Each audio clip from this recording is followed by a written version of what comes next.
Preview.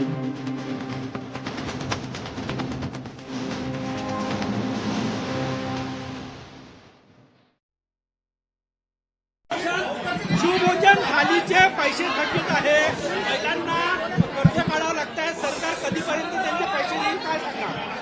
मी मागच्याच कॅबिनेटमध्ये माननीय मुख्यमंत्रीजी आणि छगन भुजबळजी यांच्याही चर्चा केली आहे. मी आत्ताही त्यांच्याही चर्चा करतो आहे. मागच्याही काळापासून शिवभोजन थाळीचे पैसे प्रलंबित आहे. काही ठिकाणी 4 महिन्यापासून आहे, काही ठिकाणी 6 महिन्यापासून आहे. मी आजच माननीय मुख्यमंत्री महोदयांशी आणि आत्ताच भुजबळ साहेबांशी मी चर्चा करतो आहे. मला वाटतं की लवकरात लवकर यांना पैसे मिळतील याचा पुढाकार मी घेईल. कारण मला आज या ठिकाणी विभागीय आयुक्त कार्यालयामध्ये संतप्त भावना या शिवभोजन थाळीच्या आमच्या लाडक्या बहिणींच्या आहे. मोठ्या प्रमाणात आक्रोश आहे. काही लोकांनी कर्ज काढलेलं आहे. तर निश्चितपणे शासनाने लवकरात लवकर यांना त्यांच्या कामाचे पैसे दिले पाहिजे, शिवभोजन थाळीचे पैसे दिले पाहिजे. याकरता मी स्वतः फॉलोअप करतो. महाराष्ट्रात ही समस्या आहे. सरकार काही वेगळी रक्कम काढून कर्ज काढण्याची तयारी आहे की गरीब फायदा आहे या सगळ्या?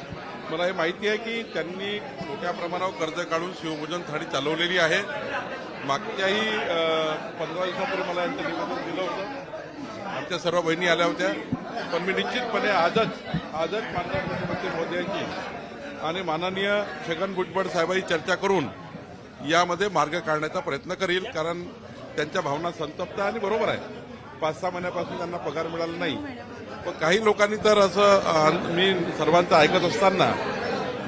ऐकत असताना सर्वांचे निवेदन घेत असताना काही लोकांनी जास्त आक्रोश तयार केला. मला वाटतं जर मी ऐकतोय, जर मी चर्चा करतोय त्यावेळी मात्र थोडा जास्तीच पद्धतीने आंदोलनात पवित्रा घेतला आहे. मी पोलिसांना सांगितलं त्यांच्यावर कुठली कारवाई करू नका, पण शिवभोजन थाळीचे पैसे नक्की मिळवून देणार आहे. महिलांचं म्हणणं आहे की हा महिना ठेवणं खूप अवघड आहे, कारण की 10 महिने झालेले कर्ज काढून Preview.